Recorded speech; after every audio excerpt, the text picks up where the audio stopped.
So the last thing I want you to think about is testing a wider range of ads, especially now that we're targeting remarketing traffic, and specifically the hottest people, the people who've most recently been on your website, the most recent buyers.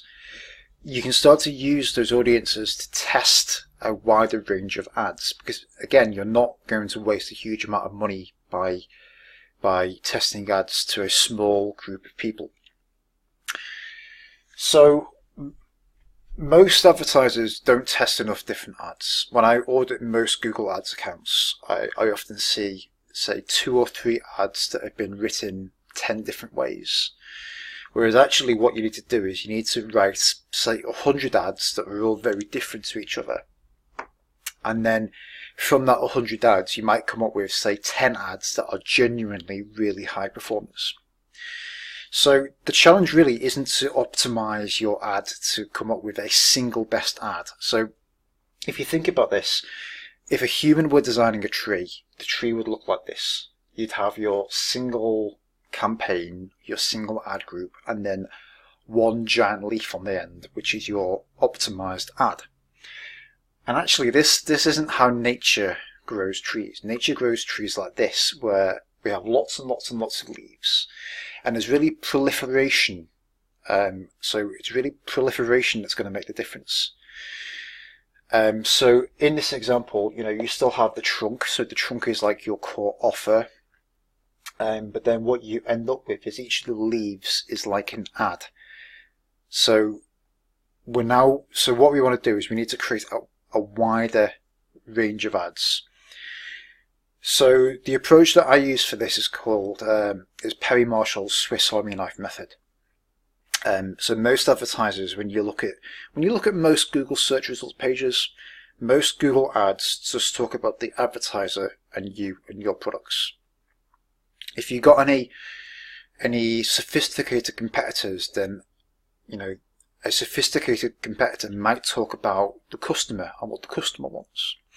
But there's all sorts of other things that you can write about in your ads. You can write about the customer's best friend as it relates to your service. You can write about the worst enemy. You can write about a positive or negative belief. You can write about a hero or some kind of victim icon. And actually, when you start to consider all of this, there's a huge creative net of things that you might be able to say in your ads that you haven't tested yet. And that's the approach that I go through with people with the Swiss Army knife approach. So start to test a wider range of ads, but don't test them. The key thing about this is if you've got, say, a Google search campaign that is working, then I'm not suggesting that you replace all of your working ads at the moment. What I'm suggesting is that you use some of your remarketing traffic to start testing a wider range of ads without jeopardizing anything that's working elsewhere. We don't want to introduce risk. We want to test ads in a non-destructive way, where we're not risking damaging anything that's working at the moment. So that's really important, which is why we use our remarketing campaigns to do the bulk of our ad testing. Because if you've got an ad that's working in a remarketing campaign, then it'll probably work for cold traffic as well. It'll probably work in a Google search campaign.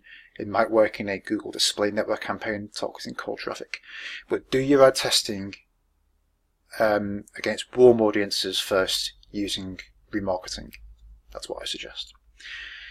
If you've got questions about this, then please leave them below. Also, if you'd like to work with me on the Swiss Army knife process, then either leave a comment below or get in touch, info@truestoryselling.com, and we'll go from there.